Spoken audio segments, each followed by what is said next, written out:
I completely lost it listening to this while driving home. Very off the wall, random thing, but they were describing this guy, like the traits that make him seem very nice, or how people perceive him as nice. And the first thing they just listed off was he seemed like a man who likes cats. Rue, what are you doing? I opened this bag. This is the foster cat's food. I opened it to get some cat food to go feed him. I didn't close it up before I walked away. What'd you do? Thanks to Lindy from Lindy's Magpie Reads, I have the word biblioserendipity for when our books connect in ways that are unexpected and very weird coincidence. I just read a book that was a biography of Louisa May Alcott called Scribbles, Sorrows, and Russet Leather Boots, and that very much talked a lot about all of these creatives in Concord, Massachusetts, including Ralph Waldo Emerson and Henry David Thoreau, because they were really connected with the Alcotts. And of course, this book has a connection to them. Random. So it talks about the Crafts joining kind of the lecture circuit in New England, and that included Ralph Waldo Emerson and Henry David Thoreau, what the lectures they were giving was mentioned, and the fact that this sort of lecture tour went to Concord. So just weird, random biblioserendipity. This is one of the big steps in a slow introduction. We've got a blanket that has been in with Dusty for the whole time he's been here. So it's got his smell on it. And Rue is the only one interested, but there's food here around the blanket so that they can eat, inspect it safely, and feel rewarded and safe about his smell. Gumbo definitely understood the assignment. Me and Dusty are hanging out after I just got back home from a walk. But I listened to a bunch more of Master Slave Husband Wife while I was walking, and the book is, I would say, very predictable so far. I don't feel like I'm massively learning anything new too much, but it's bringing so many things together for me, if that makes any sense, and just, yeah, making all my brain fire. So initially we're talking about a couple who fled from the South and are now living in the North as people who are sort of going around lecturing and creating kind of an exhibition of themselves a bit in order to show the humanity of people in this situation for Northerners to side with. And it's that's interesting on its own, but all of the things surrounding that it's talking about are connecting stuff for me. So that at the most basic, like, surface level, this is all happening in New England and specifically surrounding Massachusetts, Boston, and Concord. So I think I already mentioned that this had brought up connections that I had read about recently in Louisa May Alcott's bio, and this does bring that up even more and mentions Alcott herself. So that has only grown, I guess, that connection with something I read more recently. But also, because it's talking about that, it's talking about the Transcendentalists and other utopian movements going on at the time. So I'm going to work, I guess, from the beginning to that utopian idea. So connecting as well to Doppelganger. The harder part of this is that this very much demonstrates exactly what Naomi Klein is talking about in Doppelganger, of having this split, this schism in reality, or having two completely separate realities that can't be joined together. This is going to be a really incoherent ramble, I think. And this is showing that having happened in the past, effectively, for me, where we had these people from the South and from the North who had two completely, two completely disparate realities that they just didn't see any way to see the same reality, to see the same interpretation of the Constitution. They were completely separated and couldn't see eye to eye. There just wasn't any fundamental way to do that. And they couldn't even understand one another at the time. And then we also see individual states trying to overreach into legislating what people do outside of their state, which feels very familiar, in order to try and limit people being more progressive than they like, effectively. So it is very much a lot of the regressive, trying to claw things back. So looping back in the circle to what I was talking about with the utopian society. So that conflict, that friction that we have between the two sides, it is creating a seismic shift there, where there is this great progress, and it's very much its own self-perpetuating cycle a bit, because progress was happening and that set off so much backlash, and that's what created the split in realities. But then the progressive side just kept progressing, kept pushing against and resisting the pull backward. And so I don't know whether this is making me feel more hopeful or whether that's a dire feeling, because so much of that just feels very timely to every single thing that's happening right now in the US. The disparate realities that Naomi Klein talked about, the states passing these laws that are outreaching into other states' business, the inability to reach a shared interpretation of the Constitution, and attempts at progress. I have seen so much of that in my own life, where individually, many people I know who were pretty ambivalent about things have become outspoken.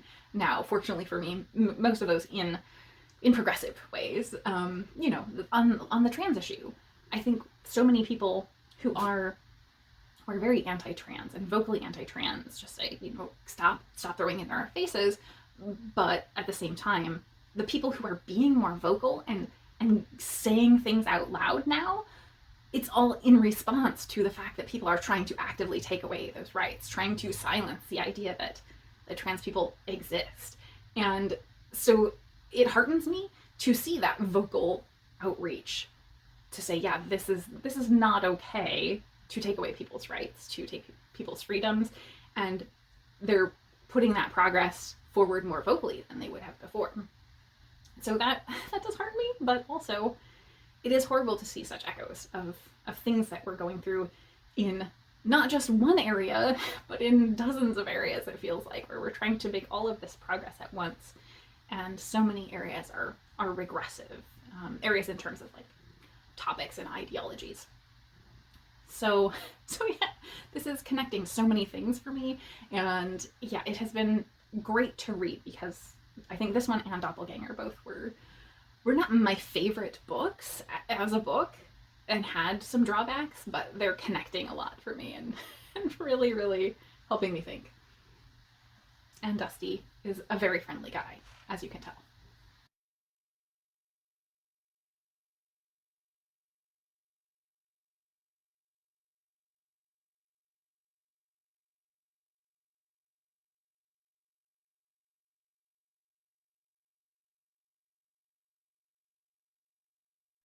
I finished Master Slave Husband Wife. Overall, I liked it. I think as an entry point to the topic of the kind of North-South divide, post-abolition, and people escaping slavery into the North, I think this is a pretty accessible entry point for that. For someone who does know a bit about the topic, there's not really a lot that's revelatory here in terms of information, but it is a pretty compelling narrative. And so I think it's good from that aspect, but also at the same time, in that area, I feel conflicted about how to handle this as a book that's listed as nonfiction, because the author addresses some things at the end about sourcing, and that confirmed suspicions I was having as we were going with reading, that the author leaned into the narrative and presenting a compelling narrative over doing rigorous fact-checking, mainly because there was a lot out there from the primary source, the Crafts, the couple who escaped here, but that was being presented for these lecture circuits or through pamphlets and their own publications, somewhat dramatized or sensationalized for an audience. And over time, we can tell, or we're told even during this book, that they did grow increasingly fictionalized. to some degree, or get heightened beyond what is really verifiable. So I have very conflicted feelings about how to deal with that in terms of a nonfiction Rex. As I said, I think it was very compelling, and I can understand the decision to go to them as the primary source, but like personally for me, I would prefer that it be the rigorous, multi-layered, fact-checked book, just because that's my own preference. But for the average reader, this probably is going to get them more connected with the subject matter and the story that's being told. And so I'm having a real conflicted struggle there. I don't know what I'm going to do in terms of ranking, but for now I'm going to continue on with my next book, which is Crossings. So we will see how Crossings goes in the next clip. Okay, so I don't want to speak prematurely, but I just started Crossings, How Road Ecology is Shaping the Future of Our Planet. And this is my absolute jam. Just in the introduction so far, I'm loving it. So I guess I should say this is one of the books that was actually on my to read list before, because I had seen it on one of those big, massive best of the year type lists that some publication puts out, like New York Times or whatever. I don't know, but it was one I saw and it appealed to me. I thought it was going to be much more like about road development, and it kind of is that, but like road ecology is much more leaning here into nature and the natural world than design, I guess. Design is a big element, but this is specifically the design and how it ties into nature. And I wasn't as much expecting that. So this has been very nature focused in the introduction.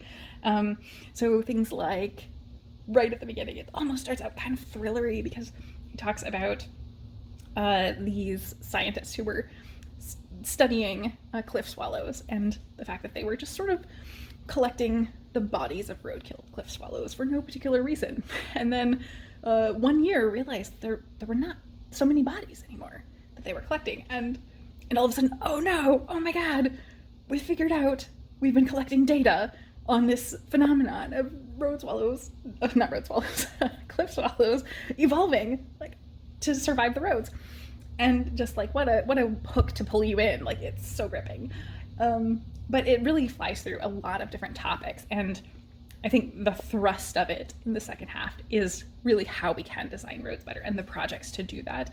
I think centering or leaning toward how we can make roads more adaptable to allowing animals to migrate surrounding them. And so many of the migration pathways and things like wildlife crossings and land bridges and stuff are what it seems like we're leaning into. So there was a lot of that, lots of stuff about animals and how animals migrate and how we get people to see the animals around them as important or worth consideration in how we design things. Like, yes, that is so something I care about and love to read about. And meanwhile, I thought this was going to be much more like an urban planning book. I was still on board for it with that. But yes, if this keeps up, this could be my favorite. Oh, so I almost forgot. We already talked about Umwelt in the intro. Like, that's a big concept that was a real focus of last year's winner, Immense World by Ed Yong, which is kind of how our perception of the whole world around us really, and how disparate humans' Umwelt is from animals, and our inability to truly perceive as animals. So, love that. Big thumbs up from me.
Boy, you get a good sprint in there?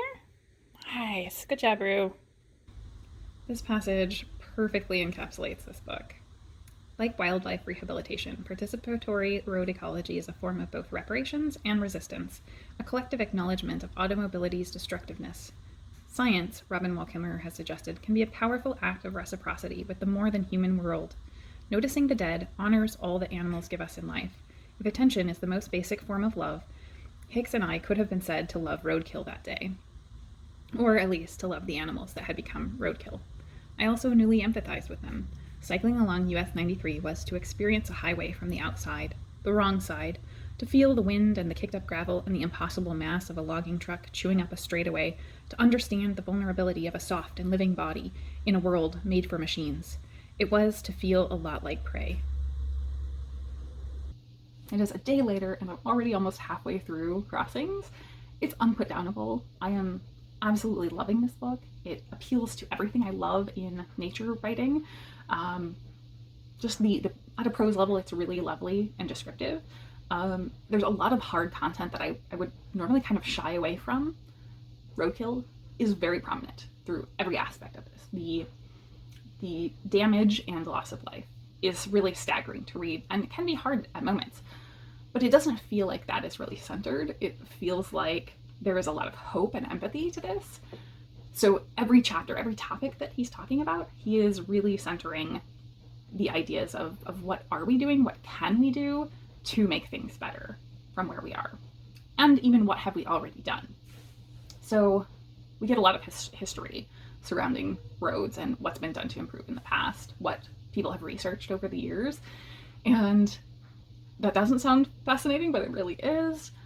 And there are so many stories to rally around, stories about animal rehabbers, wildlife rehab, and people who have made campaigns for improvements centering specific species, or in the case of the mountain lion in California, building a natural bridge there in LA was sort of forefronted with the avatar of P22, this very famous, specific individual mountain lion who was fairly old at the time that this campaign was progressing forward. And the person who was rallying that campaign is talked about a lot.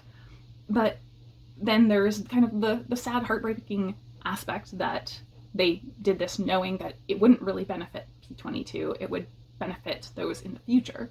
And yet they were using this individual to forward the progress of this. And stories like that, very personal stories and very individual stories of impacts. There's a long section discussing a specific animal rehabber in Tasmania and all of the good that they have done, specifically the counts, the cost to them that goes into this in terms of both money and time, and the difference that they've made in numbers of animals. And like those individual accounts really make this very easy to connect with, even though it is such a broad and seemingly potentially dry topic. This really is delivering 100% on like the best possible way to format and provide this information in a way that the reader is going to be so engaged. So I'm in love with this. This is a great book. This would really have to fail in the back half for me to not love it. Gumbo has come. What? Is it a friend? Were you looking for a friend? Gumbo loves cats. She's always the first one to come say hi.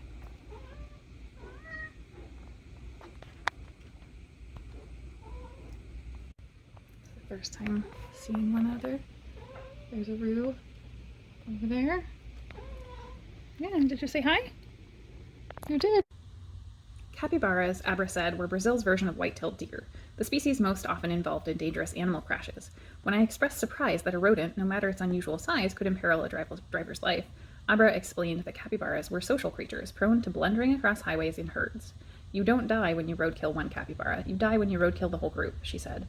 In North America, we consider such tragedies acts of God, but Brazil, to its credit, lay the blame on road operators, who can be sued for damages. This struck me as not only a legal innovation, but a philosophical one, a redirection of culpability from driver to engineer.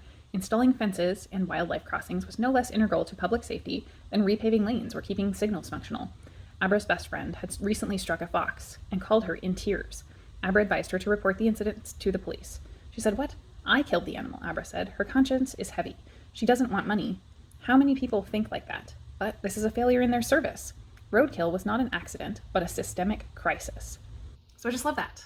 Like, that framing or reframing of how we perceive things is something that came up also in What an Owl Knows, where they were having to kind of deprogram people from these very localized or regional cultural beliefs about certain animals in order to save them.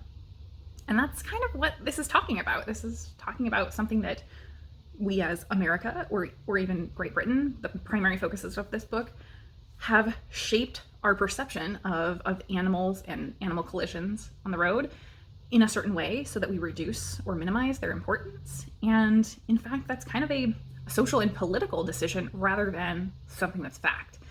And so it's really interesting to see that subverted in other cultures and viewed a different way.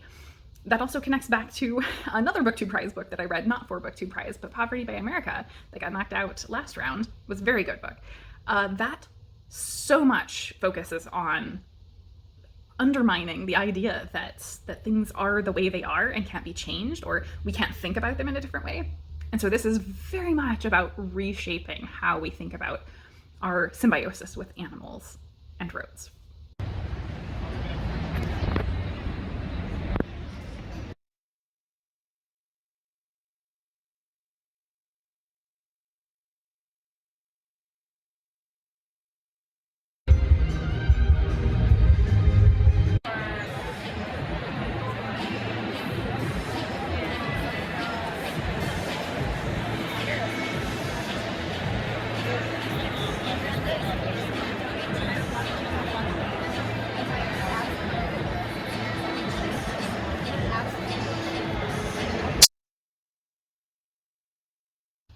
Wow, I finished Crossings. I thought it was fantastic. I really loved this book, and I kind of just want to go shove it in people's hands, but I can't talk about it until this round of the Booktube Prize is done. So I guess I'm just going to kind of gush here. This was so good. Taking a step back, I guess. The couple topics at the end that really stood out to me that I haven't mentioned before, I think, are one that was the density and frequency of traffic and how that influences animal behaviors around roads. Interesting on its own as a broader topic, but the author narrowed into a little niche of 2020 lockdown traffic differences. Obviously, it was significantly different in terms of frequency and density, and how that altered animal populations. So for me personally, that was very interesting because I was not aware that we had groundhogs in my area at all. I had never seen one to my knowledge, and the first time I saw one here was in 2020. And I was like, is that a beaver? They have the wrong tails for that, but they do look very much like beavers from afar. And so 2020 happened. You start seeing them along the sides of the highways foraging. And I see them all the time now. Like, they are everywhere in terms of, well, I saw one crossing the road by Target the other day. So that was a pretty dramatic change. He does not address that exact scenario in here or anything, the proliferation of groundhogs in my area. But he does more generally discuss why there is that effect on animal behavior, why animals care about the frequency of traffic on the road, and whether it may be good or bad in terms of animal mortality, or what's good for them in terms of foraging. And so that was so interesting and personally applicable, I guess.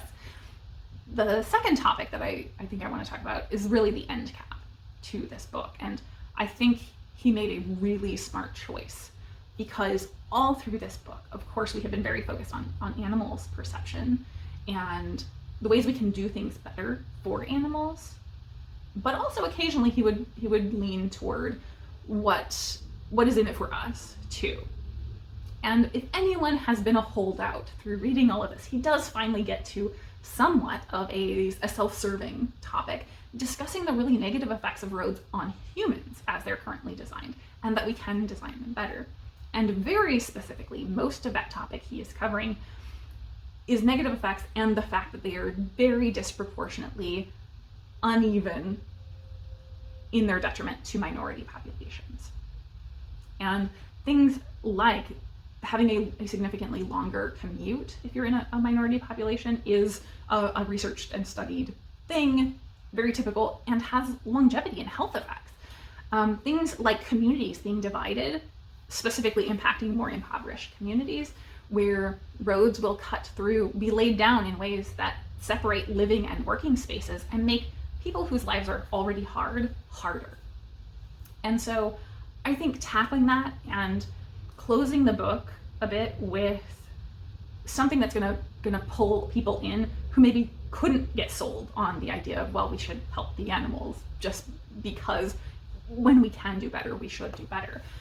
There is that effect here at the end saying, well, it also helps us to do these things that help the animals. And I just loved that. Oh, yeah, perfect sell at the end, I think. And so I think that is a good encapsulation for why I love this book so much. I think this book is so full of empathy. It is so much about changing our perception. And I feel that this book could be a real turning point for a lot of people in the way they see the world to do with roads. There's this great meme that goes around in the kind of animal rescue world that I think encapsulates this idea perfectly. So it's two pictures side by side, and one of them has text over it that says "you see," and then below it is a picture of a white plastic bag just caught on something by the side of the road. And in the other picture it says "I see," and there's a little white kitten. And that is a very common strain through the animal and rescue world, because once you can see it, once you have seen it, you start to see it everywhere. It's like the scales came off your eyes or whatever. Same thing, like once you find a cat, you will start finding cats all over, it's that kind of thing. All the strays will know you are the cat lady, that sort of thing. And this is one of those. It does talk about a level of empathy that I think a lot of people don't know they could have consciously, don't even register. I know for me personally, there definitely have been times when friends look at me like I'm crazy if I pull over on the road to check if a box is empty. And that specific thing is not addressed here, but it is addressed in parts where he's talking about things like citizen rescuers or citizen roadkill counters and why that's important, why knowing what we can do and actually observing, taking the care to look, is a really big theme here. For many people, you just don't look or don't register that you even should be looking. So many people I know wouldn't pull over for a box just because it's somebody else's responsibility, right? I've seen the same thing with loose dogs roaming around. If you see a dog that's not chained or on a leash in a yard but there's nobody around, is your default to assume yes, they belong there? Probably. My default is the exact opposite. So my perception there is really significantly different. I am going to go check on that loose dog and verify that it actually is in the yard that it belongs in and someone is around to take care of it before I go away. And many people just simply don't even think of the possibility of perceiving in that way. And that's one of the hardest things as someone who's very involved with animal rescue, is people are not bad intentioned. They just don't know what to look for or have preconceptions about what they're seeing, and changing that perception and helping people take responsibility in those situations is really hard to do. And I feel like this book does such a great job of providing that perspective for people. So I think that was a lengthy ramble. I don't know if I'm going to cut this or at all, or if I'm going to leave as is, but I feel like I rambled on a lot for one book. So needless to say, it's going to be basically impossible for anything else to beat this, but I do have one more book. So we will see how it goes with my final book. Go on about Forever. This is Hour of the Star by Clarice Lispector. I also did read this and really enjoyed it. Too crazy, but she's free, So that's the vibes that this book, the small little novel, gave me. Really enjoyed that. And then these are books that I've just picked. Oh, so cool. This is just my luck. I finally get work done on the house, and of course, after being relieved about it, something had to go wrong. I'm guessing somebody turned the faucet, the wrong faucet, when they were turning off or on the water, and maybe ran it for a moment and thought it was fine, and then just didn't say anything, but everything was soaked, and it's been there long enough that some mold is growing in there. So I'm gonna have to clear everything out, salvage what I can out of these boxes, and throw everything wet away. This is just ridiculous, but so very expected. Okay, we're in a precarious situation. It's a cat lap nap sitch right now. I'm trying not to be disruptive because I've got one in my lap, one next to me, and one up there. So I started my last book for Booktube Prize, Built from the Fire, the epic story of Tulsa's Greenwood District, America's Black Wall Street, 100 Years in the Neighborhood That Refused to Be Erased by Victor Leckerson. So I have read accounts of this kind of in brief before, and obviously this is the Greenwood District of Tulsa that was destroyed during quote-unquote riots in, I don't know, the early 19-teens, I think, or no, late 19-teens, early 1920s, something like that. I'll find out, but I've just started it. The writing is very good. The format is very good. I've read brief accounts of this, but never something so in depth. And this is my longest book. I think this is over 400 pages plus like 100 pages of notes. So it will be interesting to see what the balance is that this strikes between. Well, I don't know what it's going to do. Is it going to focus on the after, because it says it's 100 years? So is it going to focus on Reconstruction, or is it going to focus on the Black Wall Street element and kind of the building up of this neighborhood, or is it going to focus on the destruction aspect? I think there will be some balance of all three of those things, so we will see.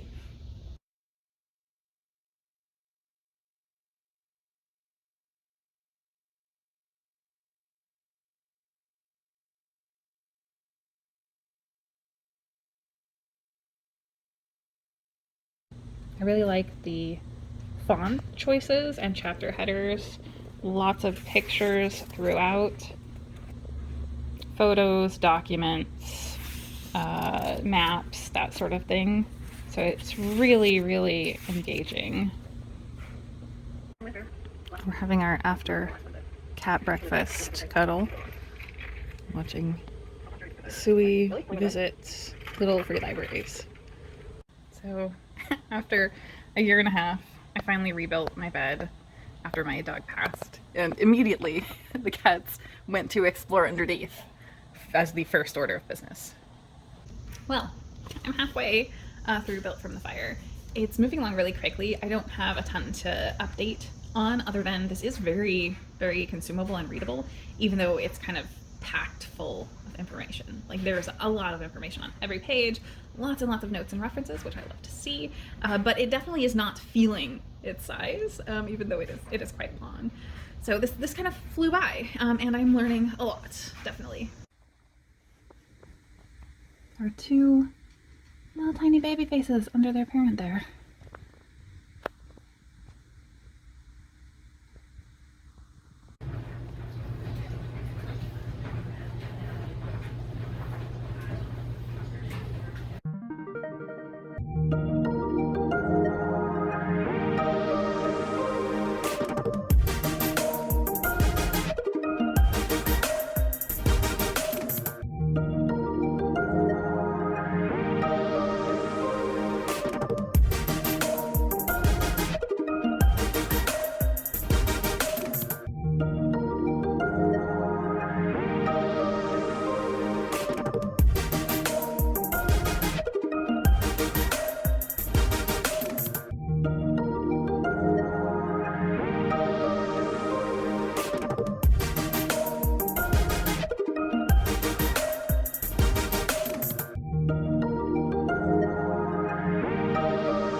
sure Dusty was a very affectionate but non-lap cat when he came to me.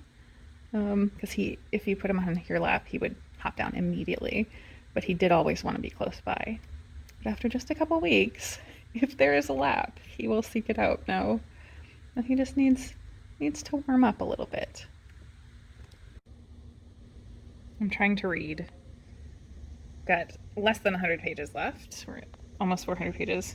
Dusty's tale is very expressive. Buddy, what are you doing, weirdo?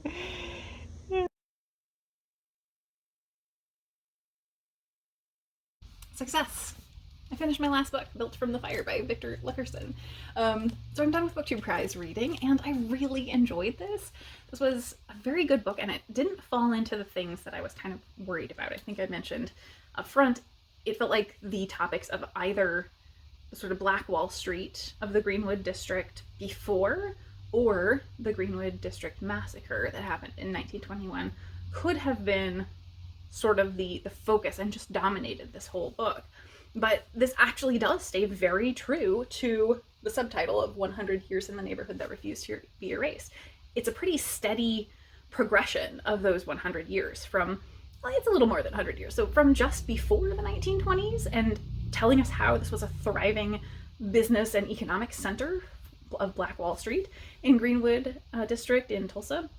And then it just progresses through that 100 years, really.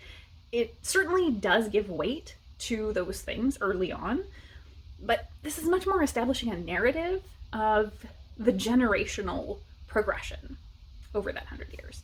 So we connect with characters, I guess, real people who had their lives affected by this, the family members, those who made it and found success and then had it ruined in front of them, or those who made it, lost it, and then fought and struggled and built it back up.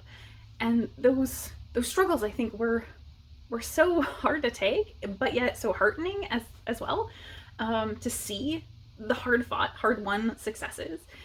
So we're watching multiple generations of certain families, really, over time. And what I liked so much about this is that 100 years and following these individual people really connects you with what's going on, and also that is used to tie in things that were going on as major happenings in the country, in the US.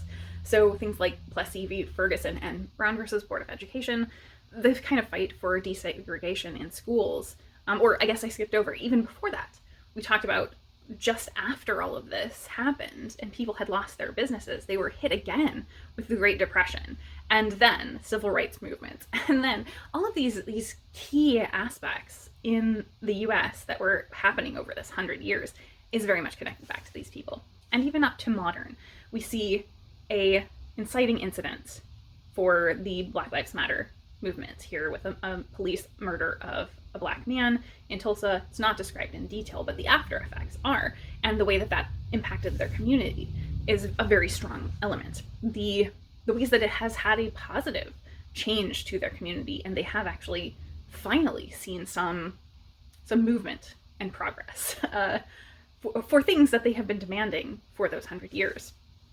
And it ends in 2022 in the epilogue on a both hopeful and sad note.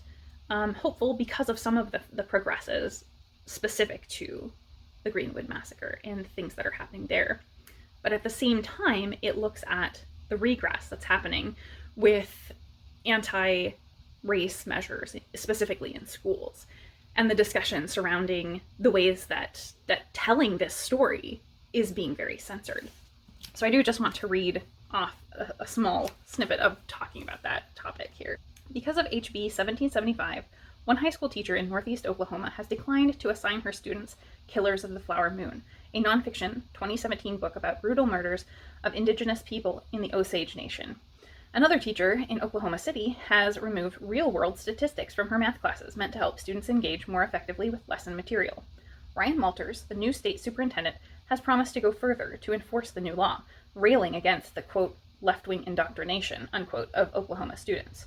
while Walters and other proponents of HB 1775 have insisted that it will not curtail teaching about the Tulsa Race Massacre or the Trail of Tears, parents have already railed against classics such as A Raisin in the Sun, Narrative of the Life of Frederick Douglass, and I Know Why the Caged Bird Sings.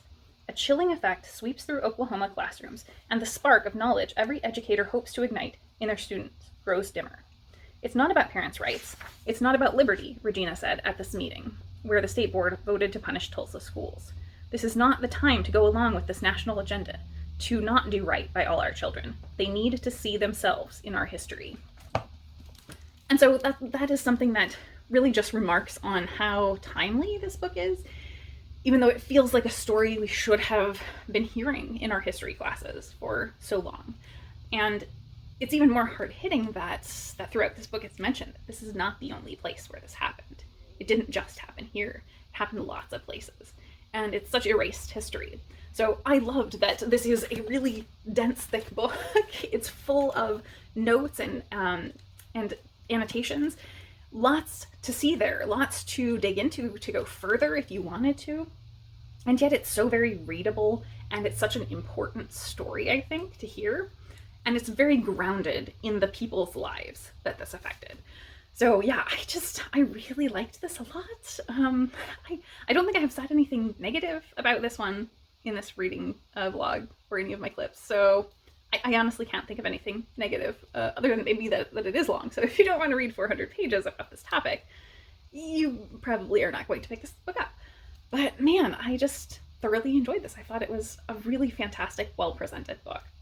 It did also strike me that there was a lot of connection between this and other books that I have read this round, as well the story of George Floyd is commented on toward the end of this book as we're getting into modern history and the Black Lives Matter movement. And that obviously was something I read last year because we had a George Floyd biography in the Booktube Prize final round. And so that felt like a big tie-in and connection. And I'm so glad that the Booktube Prize is surfacing a lot of these really wonderful books. So I'm just looking forward to seeing what other people think of this, and if other people pick it up as a result of it being on the Booktube Prize. I kind of think this one is gonna move forward. And for me, I definitely think this is gonna be in my top 3.